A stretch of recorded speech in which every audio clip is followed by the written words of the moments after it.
अगला टॉपिक है हमारे पास कंपैरिजन इन कॉम्प्लेक्स नंबर्स। जब मेरे पास दो कॉम्प्लेक्स नंबर गिवन होते हैं, एक को मैं Z1 कहता हूँ, एक को मैं Z2 कहता हूँ, और मुझे कहा जाता है कि मैं कंपैरिजन करके कुछ इसमें से निकालूं। तो जब भी हम दो कॉम्प्लेक्स नंबर्स के दरमियान कंपैरिजन करेंगे तो हम रियल का कंपैरिजन रियल से करेंगे और इमेजिनरी पार्ट का कंपैरिजन दूसरे के इमेजिनरी पार्ट से करेंगे। यानी कि इस केस में मैं इन दोनों का कंपैरिजन करूंगा जो कि रियल पार्ट है, और इन दो नंबर्स का कंपैरिजन करूंगा जो कि इमेजिनरी पार्ट है।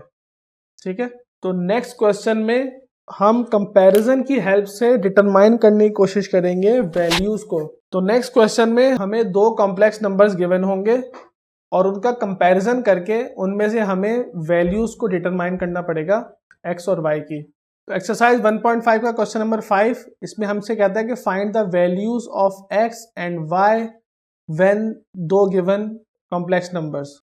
तो पहला क्वेश्चन हमें क्या गिवन है, x plus y iota is equal to -5 plus 5 iota. तो हम इसको कंपैरिजन की हेल्प से किस तरह डिटरमाइन करेंगे values, on comparing real and imaginary parts. यानी कि कॉम्प्लेक्स नंबर के इस रियल पार्ट को मैं दूसरे कॉम्प्लेक्स नंबर के रियल पार्ट से कंपेयर करूंगा और इमेजिनरी पार्ट को दूसरे इमेजिनरी पार्ट से कंपेयर करूंगा। ठीक है, तो इस केस में मेरे पास क्या हो जाएगा, x is equal to -5 and y iota is equal to 5 iota. Iota से आयोटा कैंसिल हो जाएगा तो मेरे पास y इज इक्वल टू 5 आ जाएगा। ठीक है, तो मेरे पास इस तरह x और y की वैल्यू डिटरमाइन हो गई। दूसरे सवाल में भी हमें दो कॉम्प्लेक्स नंबर गिवन है, तो हम क्या करेंगे, using with the help of comparison हम रियल पार्ट को रियल पार्ट से कंपेयर करेंगे और x की वैल्यू निकालेंगे और इमेजिनरी पार्ट को इमेजिनरी पार्ट से कंपेयर करके y की वैल्यू निकालेंगे। तो हम यहाँ पर लिखते हैं on comparing real and imaginary parts x square is equals to 16/9 taking under root on both sides. तो यह बनेगा एक्स स्क्वायर का under root is equals to 16/9 का अंडर रूट।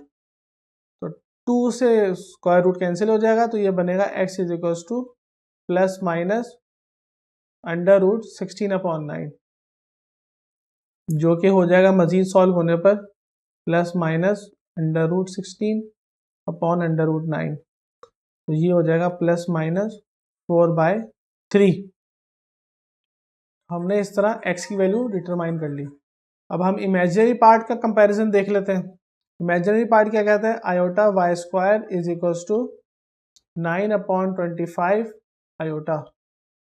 आयोटा से आयोटा कैंसिल हो जाएगा, मेरे पास बचेगा y square is equals to 9/25। तो हम यहाँ पर दोबारा अंडर रूट लेंगे, taking under root on both sides. ये मेरे पास हो जाएगा वाई स्क्वायर का under root is equals to under root 9/25, square से अंडर रूट कट गया is equals to plus minus under root 9/25। तो ये बन गया मेरे पास y is equals to plus minus under root 9/25 which is equals to y is equals to plus minus 3/5। हमने दो कॉम्प्लेक्स नंबर के दरमियान कंपैरिजन करके x और y की वैल्यूज को डिटरमाइन कर लिया। इस क्वेश्चन में भी मेरे पास दो कॉम्प्लेक्स नंबर्स गिवन है, जिसमें से पहला कॉम्प्लेक्स नंबर ये है जिसका रियल पार्ट है और ये इसका इमेजिनरी पार्ट है क्योंकि इसमें आयोटा का साइन आ रहा है। सेकंड कॉम्प्लेक्स नंबर में ये पार्ट मेरे पास रियल है और ये पार्ट मेरे पास इमेजिनरी है क्योंकि इसमें आयोटा का साइन आ रहा है। अब हम कंपैरिजन करके डिटरमाइन करते हैं x और y की वैल्यूज।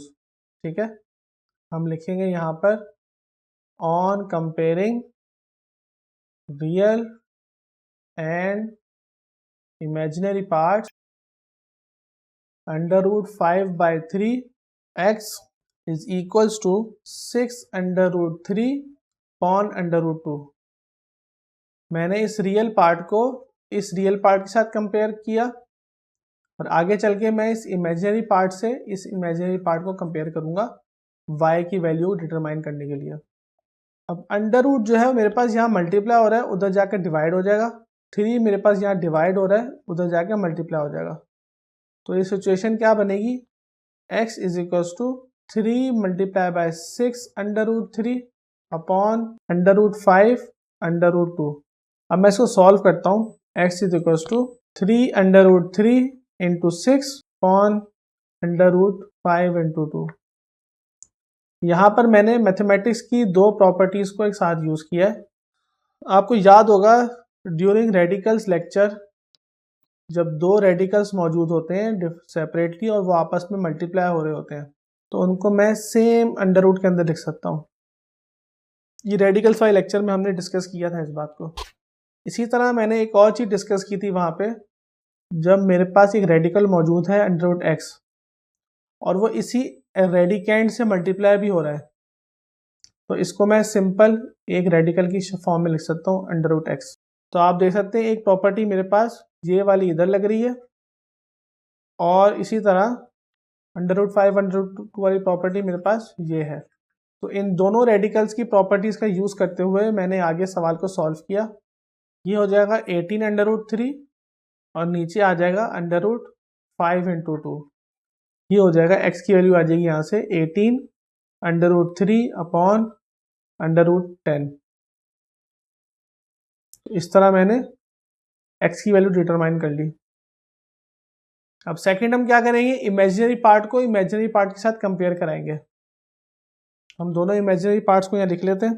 तो सेम वही मैथमेटिक्स का ऑपरेशन मैं यहाँ पर अप्लाई करूँगा कि अंडर रूट 2 मेरे पास इक्वेशन के लेफ्ट हैंड साइड पे डिवाइड हो रहा है जो कि इक्वेशन के राइट हैंड साइड पे जाके मल्टीप्लाई हो जाएगा, और -3 जो इक्वेशन के लेफ्ट हैंड साइड पे न्यूमरेटर में है वो इक्वेशन के राइट हैंड साइड पे जाकर डिवाइड हो जाएगा। यानी कि मेरे पास इधर y रह जाएगा is equals to 2 under root 2 upon -3 into 9। ये चूँकि नेगेटिव का साइन डिनोमिनेटर में है तो हम इसको न्यूमरेटर में लिख देंगे -2। रेडिकल वाली प्रॉपर्टी यूज़ करते हुए जब दो रेडिकल आपस में मल्टीप्लाई हो रहे होते हैं तो हम उनको सेम अम्ब्रेला के अंदर लिख देते हैं 2 मल्टीप्लाई बाई 2 अपॉन 9 3 ज़ा 27। आगे मजीद सॉल्व कर लेते हैं। ये हो जाएगा -2 under root 4 upon 27। Under root 4 2 के बराबर होता है तो 2 आ जाएगा इधर अपॉन 27 और मेरे पास y की वैल्यू आ जाएगी -4 अपॉन 27। तो आपने देखा किस तरह मैंने कंपैरिजन करके x और y की वैल्यूज़ को डिटरमाइन कर लिया।